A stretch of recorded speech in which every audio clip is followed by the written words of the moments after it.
Alegria de receber hoje aqui, em nossa hora tranquila, o Moreira Matos, professor Moreira Matos, um amigo, viu, gente? Um amigo de longa data que eu tive a alegria de não só de conhecer no ministério, mas de pastorear no mesmo campo que o pastor Moreira também, durante um tempo.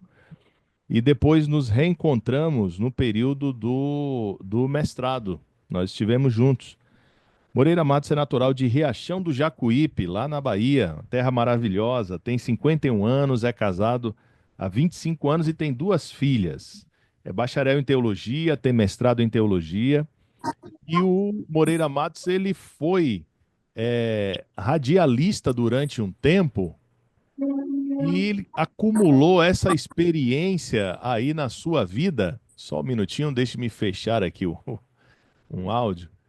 Ele acumulou essa experiência durante a vida de ser locutor, inclusive, se eu não me engano e não me falha a memória, duas curiosidades: locutor esportivo durante um período de tempo e durante um período de tempo também locutor em uma das afiliadas da rádio Novo Tempo também. Ele vai confirmar aí para nós isso daqui a pouco. E durante mais de 15 anos serviu ao ministério também. Hoje ele é professor. Seu verso bíblico preferido é Filipenses 3, verso 7, onde está escrito: Mas o que para mim era ganho, reputei-o perda por Cristo. Moreira, seja bem-vindo, meu amigo. Esse é um momento devocional que aqui do distrito de Volta Redonda, mas que atende principalmente a duas de nossas igrejas. As outras estão reunidas presencialmente agora, mas essas igrejas elas se reúnem agora também para esse momento devocional, e nós temos a oportunidade de convidar amigos, convidar pessoas como que eu tive a alegria não só de conhecer durante o ministério, mas pessoas que também têm uma ligação aqui com a cidade de Volta Redonda, o distrito aqui de Volta Redonda, e tem sido uma alegria receber os amigos aqui. Uma alegria para nós muito grande recebê-lo também, viu, Moreira? Seja bem-vindo, Deus o abençoe. Amém. Boa noite, meu amigo. Para mim, é uma satisfação poder estar com você, unidos para a gente compartilhar as maravilhas da experiência religiosa. Sim, me lembro alguns concílios juntos, onde eu sofria o dilema do ar-condicionado, você querendo ar 16 graus e eu preferindo de 26. Exatamente, exatamente, amigo. Mas muito Gente, bom. E para quem não sabe, nós temos hoje o privilégio de ter um grupo de WhatsApp assim com umas 6 ou 7 cabeças assim que segredos de sigilo de 100 anos. é verdade, É é verdade. muito bom participar desse grupo, muito bom estar com você. E que alegria, né? Eu já estou me oferecendo agora que eu vivo essa configuração ministerial assim mais livre, onde eu tenho um ministério mais independente, sem vínculo com a obra.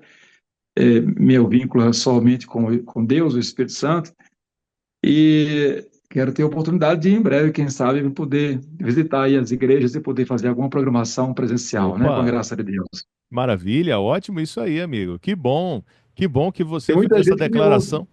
Que bom que você fez essa declaração pública, amigo, porque aí eu tenho agora testemunhas aqui comigo, viu, quando eu lhe fizer o convite. Tem muitos que me ouvem também. Você falou de radialista. Uma das coisas que eu não deixei de fazer nunca com minha voz, além de pregar o evangelho, eu tenho o hábito de gravar a meditação diária. E Sim, alguns aí no verdade. Rio com certeza me ouvem. Eu não tenho a voz que você tem, com essa potência toda, mas eu me esforço e eu consigo gravar aí, né? Não, de fato, eu ia Desde lembrar, eu 2014. estava lembrando disso aqui, é realmente a meditação diária, não é? Que você dispara aí para dezenas e dezenas de grupos, essa meditação ela se espalha aí pelo Brasil, acho que até pelo mundo mesmo, e você Muito. participa também ativamente lá da Sala 57, não é isso? Sim, exatamente, É. exatamente. E sobre as experiências passadas, de fato, eu Me apaixonei pelo rádio quando o rádio chegou aqui na minha cidade. Eu era menino, aí depois eu comecei sonhando, mas a rádio eu não tinha condição de me colocar no quadro de funcionários e tal, mas eu gravava alguns comerciais, algumas chamadas, algumas vinhetas e tal. Mas aí eu tive a oportunidade de trabalhar e eu estreiei como realmente locutor esportivo, fazendo aquela reportagem lá no campo, entrevistando os técnicos, os jogadores e descrevendo ali detalhes do lance, dos acontecimentos ali. Depois eu tive também a oportunidade de trabalhar como âncora de programação, de programa, e depois veio o Evangelho, me resgatou e me elevou para algo muito mais nobre. E eu tive o privilégio sim, de trabalhar por 5 anos na Rádio Novo Tempo de Salvador, de 96 a 2002, e eu só saí o que eu realmente quis. Eu fui ter uma experiência de uma vida mais no interior. A gente abriu um comércio no oeste da Bahia com o meu sogro. E de lá, como que desiludido, como que frustrado com o trabalho comercial, não me realizando, então eu parti para em busca de realizar o meu sonho e o Senhor me chamou, me fez saber, na verdade, tinha me chamado, né, mas ele me fez saber que ele me estava chamando. E aí, em 2004, comecei a fazer o curso de teologia e terminei em 2007. E, graças a Deus, só tive um ministério abençoado por Deus, eu e minha família, ao longo desses 15 anos aí. Maravilha, graças a Deus. E abençoados somos todos nós ao ouvir a meditação e ter você aí no ministério como proclamador, meu amigo. Vamos fazer uma oração?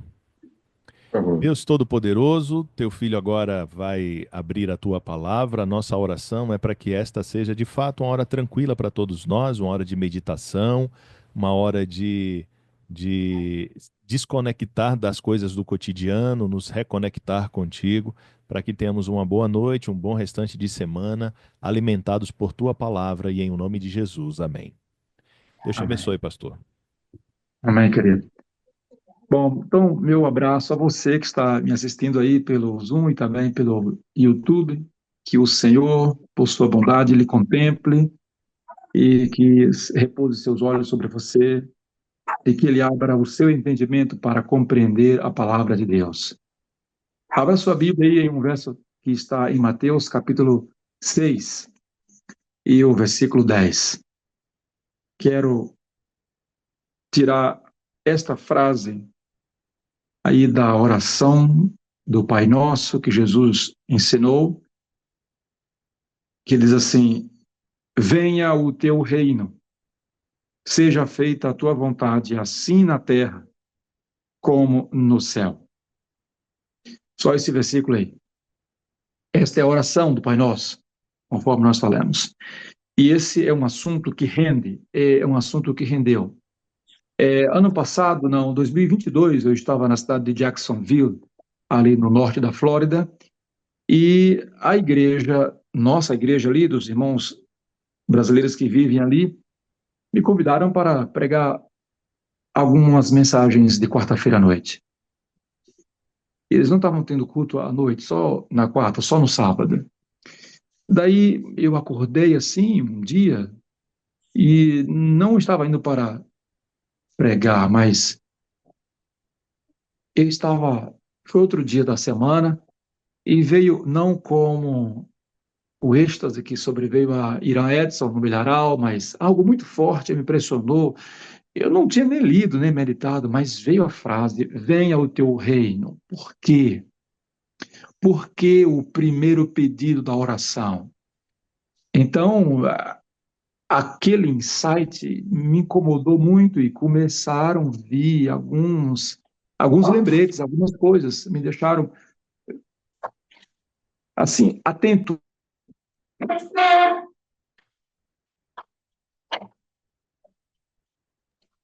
como que o Senhor estivesse me dando uma palavra, uma ordem para que eu pregasse sobre isso. Então, quando cheguei na igreja, eu tinha uma mensagem preparada e disse para os irmãos: irmãos, antes que eu pregue a mensagem de hoje, eu quero compartilhar com vocês um insight. Eu tive hoje um insight que passei o dia inteiro pensando sobre ele. E a mensagem que Deus me deu é: venha o teu reino. A primeira busca, por que que na lista das prioridades, o primeiro pedido que eu devo fazer em uma oração é pela vinda do reino.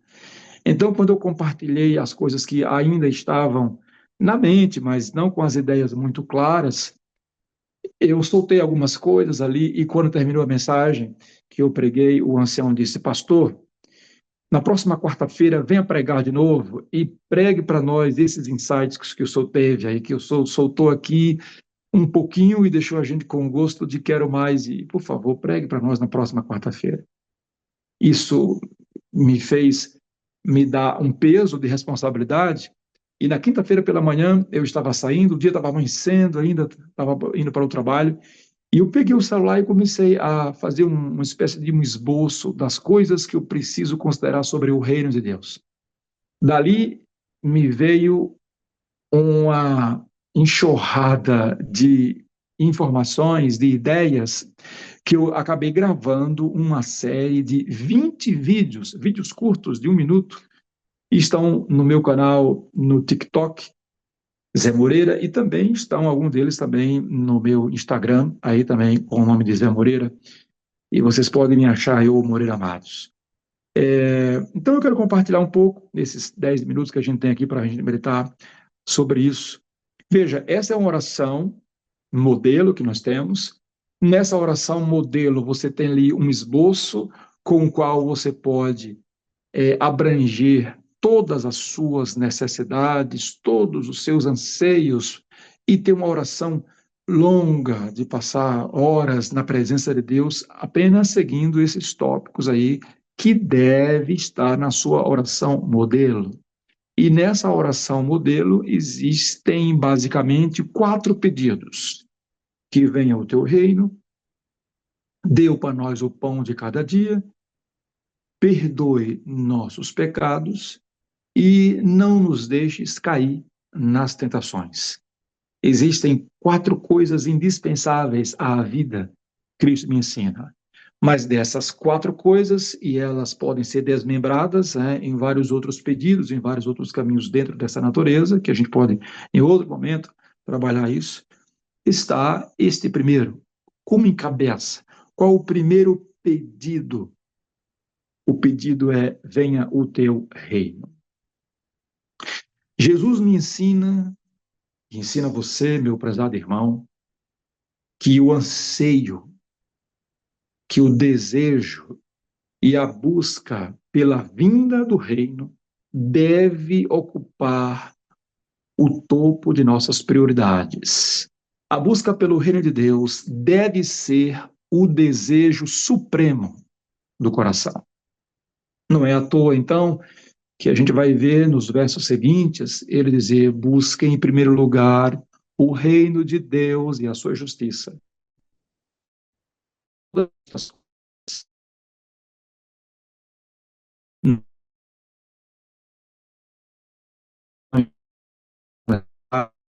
Elas serão acrescentadas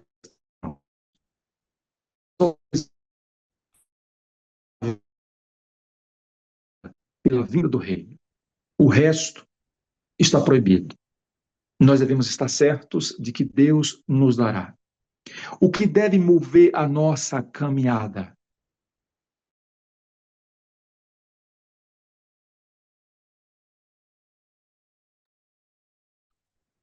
Amigo, o seu áudio travou, seu vídeo também travou.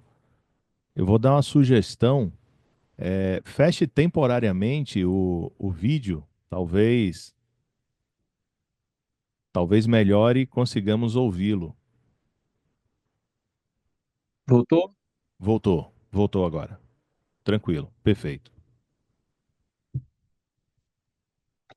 Vamos voltar aqui a minha imagem. Pronto. Então, o que deve guiar, o que deve tomar a nossa mente é a busca pelo reino. O que deve mover a nossa existência como cristãos é a busca pelo reino. Porque nós estamos numa realidade que não deve ser amada. Nós não devemos amar o mundo e nem as coisas que há no mundo. E é neste sentido que a Bíblia diz: nós não devemos nos conformar com ele e achar que está bom. aqui é terra de ninguém, é terra sem lei, é terra sem justiça.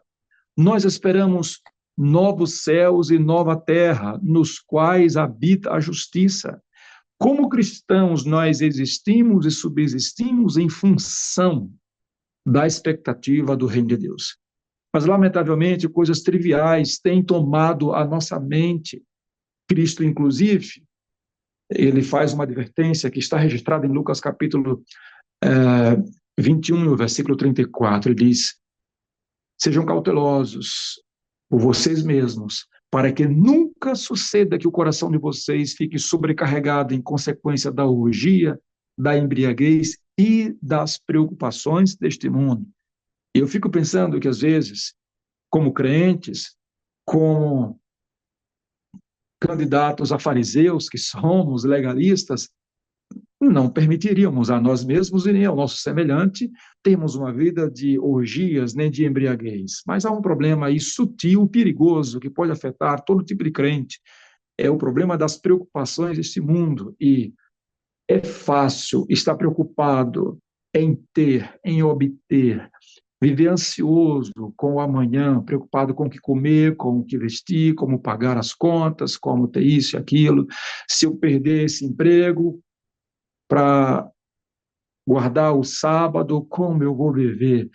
As preocupações deste mundo tomam a mente da gente, coisas triviais. Eu estava ontem num cortejo para sepultamento de uma jovem de 20 anos, filha de meu primo.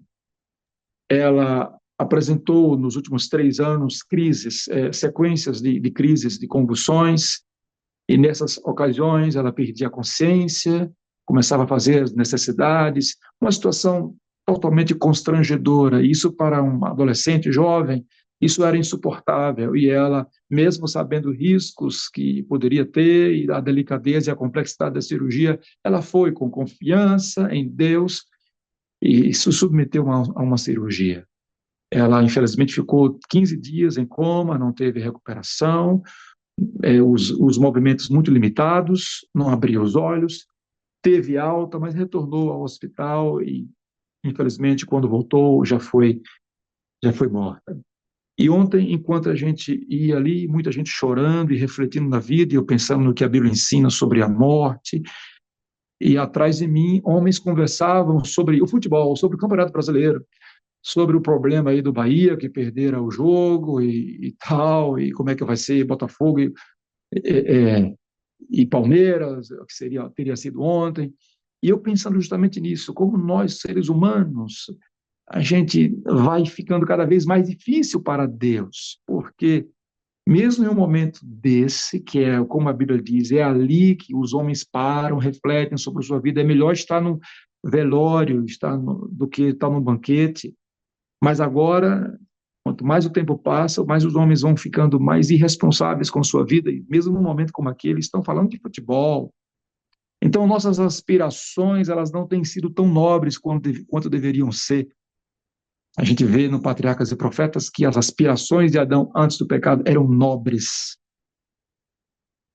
Mas aí vem Cristo ensinar para nós que a nossa oração de todos os dias deve levar em conta um anseio único, supremo, antes de tudo e de todos os anseios da alma. Venha o teu rei. O que devemos entender por isso? O que Cristo quer que nós sintamos quando nos ensina que oremos pedindo a vinda do reino de Deus? Eu entendo como uma ideia de, primeiro, reconhecer onde deveria estar. Aqui é mal, eu não amo este mundo. Eu amo o reino vindouro. Eu desejo a vinda de Deus, eu desejo a presença de Deus, eu sinto saudade de Deus e Deus tem saudade de mim.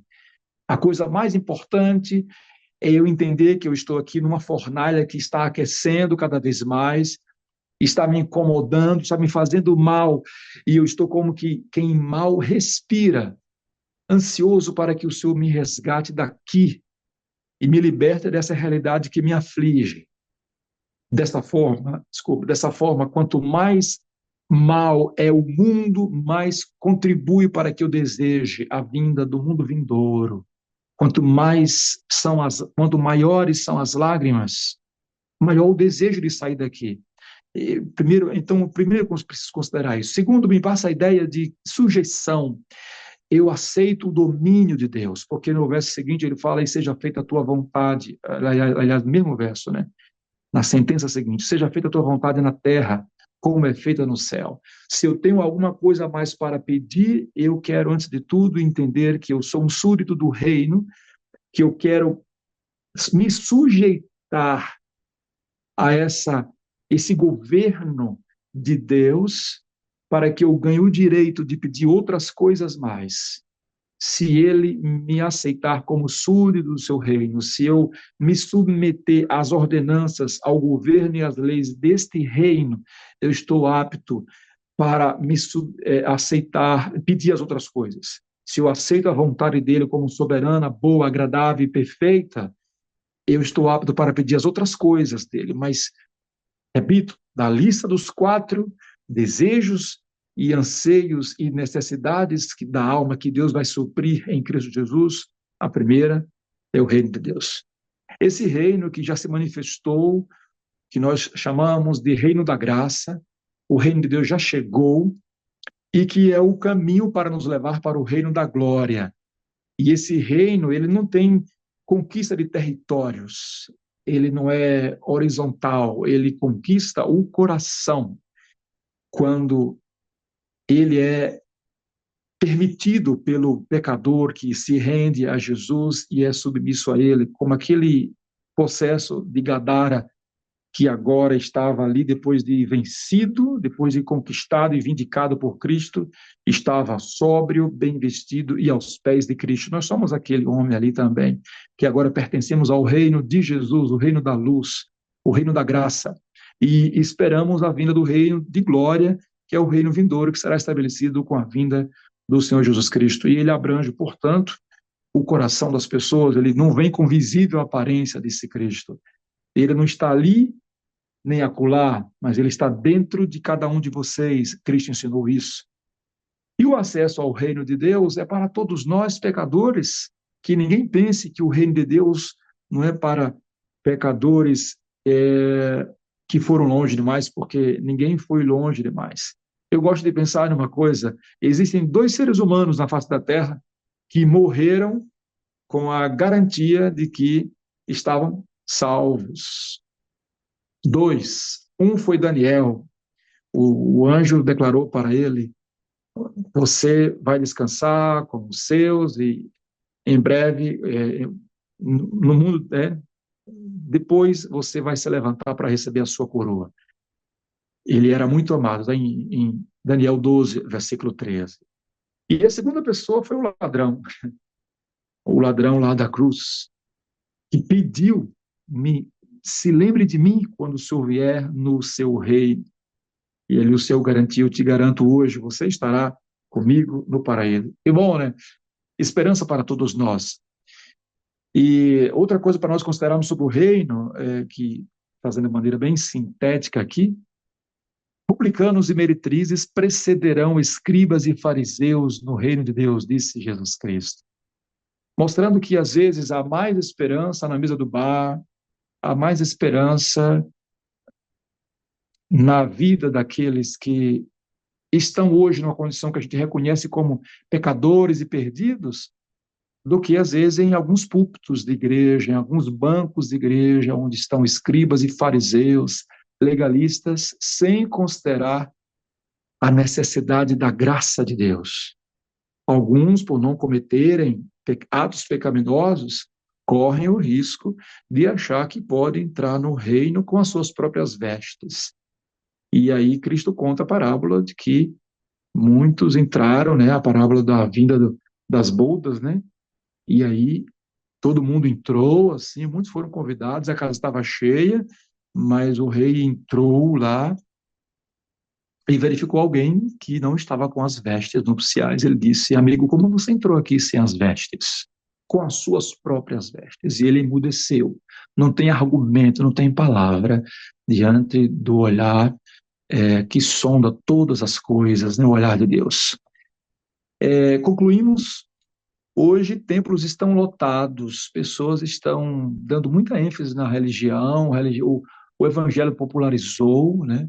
As emissoras de rádio, os encontros, católicos e protestantes estão trafegando assim as mesmas vias, estão fazendo trocas, um para lá, outro para cá, estão se comunicando muito, e o evangelho, portanto, está muito popularizado, mas a pergunta que nós devemos fazer é quantos destes que estão lotando os templos, ouvindo palavras fictícias, como disse o apóstolo Pedro em 2 Pedro 3, verso 2, estão de fato ali em busca do reino de Deus?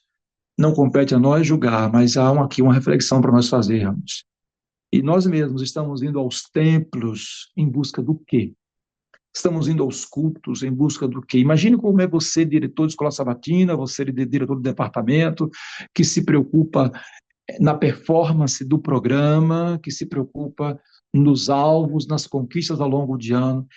Imagine você, pastor, você presidente de associação, você departamental, imagine você que toca um programa, uma agenda cheia, que pisa muitas coisas, atropela muitas outras, sacrifica muitas coisas que não deviam ser sacrificadas. Pergunte-se, isso é para o reino? Com tudo isso que eu estou fazendo, eu estou buscando em primeiro lugar o reino de Deus? Eu estou colocando a vinda do reino como um anseio supremo da minha alma? Pensa aí, pastor Jafé, será assim nossos concílios, as abordagens, as agendas tocadas, as conversas ali, será se denotam, revelam o fato de que nós estamos, de fato, colocando o reino como um anseio supremo da alma? Eu tenho andado incomodado com isso e eu peço que vocês também se incomodem. Não durmam em paz, enquanto vocês não aprenderem que o reino é o anseio supremo da nossa alma. A pergunta que faço o meu apelo a sua religião é movida pelo anseio, pela vinda do reino? Você tem saudade de Jesus? Você canta a música Saudades de Você, é somente o que eu sinto.